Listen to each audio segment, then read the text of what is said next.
Ito, Susan, sabi nga nila, kung hindi ngayon, kailan pa? May dalalinyahan ng mga nagnenegosyo.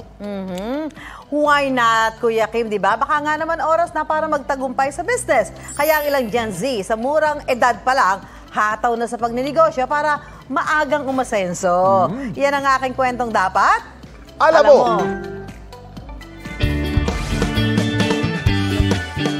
Ang mga Gen Z handa raw sumugal sa pag-asenso dahil ang negosyo pwede raw simulan anumang edad o estado.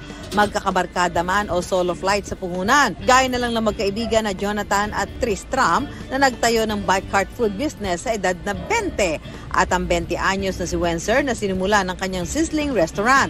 Wala raw aatrasan ng mga negosyanteng Gen Z. Nagtrabaho muna ang magkaibigan na sina Jonathan Palangka at Tristram Oquendo sa bike cart food business noong 2018. Dito raw sila kumuha ng ideya sa pagninegosyo. Pumasok po ako sa isang gasoline station bilang isang gasoline boy. So yung unang sahod ko po, yung ginawa ko po noon, bali nasa 2,000 lang po yun. Bumili po ako ng libro. Yung libro po noon, financial book. Binasa ko siya araw-araw, so doon po nagsimula lahat. Dagdag pa ni Jonathan, 7 raw sila magkakapatid at hiwalay ang kanyang mga magulang. Nag-isip na po ako ng paraan nung high school po ako kasi kinausap na pa ako ni mama noon na, Kuya, hindi kita kayang pag-aralin. Sa totoo lang. Tapos ako po nabigla ako. Parang nagsisimula pa lang po ang mga harap nun, tapos parang pinuputol na kagad. So ako po, humanap na po ako ng paraan nun.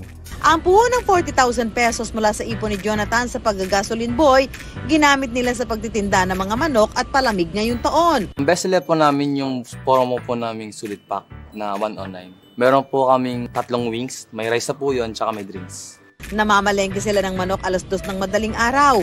Pagpatak ng 1:00 ng hapon, ready na silang pumunta sa palengke para magbenta ng chicken wings. Ang lagi pong bumibili sa amin yung galing pang trabaho. Ang sinasabi po kasi namin sa pagkain namin na masarap to pampasalubong para pag uwi nyo, may dala pong pagkain at hindi na po kayo mahihirapan magluto. Nakaready na lahat.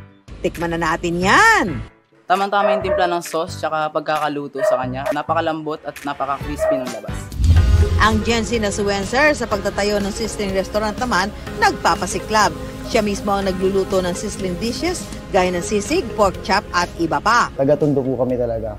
Marami po kasing kainan dun na nakikita namin na mabenta, malakas. Napag-isipan po namin, ba't di po namin dalhin dito sa Parañaque? Total, dito na rin naman po kami lumipat. Pansamantala mangnahinto sa pag-aaral taong 2018 dahil sa impluwensya ng barkada, handa na raw si Wencer magbalik klase ngayon sa tulong ng kanyang mga magulang.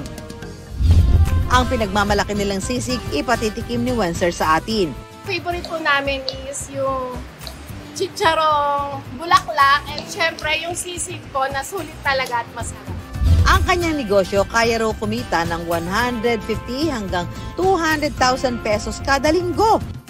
Sa mga Gen Z na nagpaplanong magnegosyo, ito ang kanilang payo. Huwag natin sayangin yung 20s natin para sa panandalian na saya. Gamitin natin yung 20s natin para build up natin yung sarili natin.